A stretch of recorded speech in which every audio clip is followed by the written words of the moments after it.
कराची के ताजिरों ने 2024 के ईद सीजन को कारोबारी लिहाज से 75 साल का सबसे मायूस कुन सीजन करार दे दिया।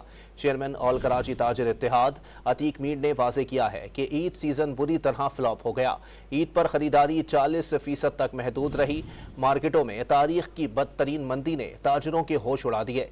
सबसे बड़े शहर में बमुश्किल 1.25 करोड़ अफराद ईद पर नए कपड़े खरीद सके।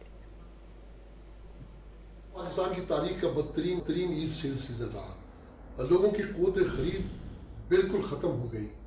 लोग अपनी बेसिक नीड्स के आतों मजबूर जब ईद की ख़रीदारी के लिए मार्केटों में आए तो उन पर इतनी इस्तात नहीं थी कि वो कोई ढंग का जोड़ा ख़रीद सकते या पूरे घर के लिए वो सूट्स खरीदते।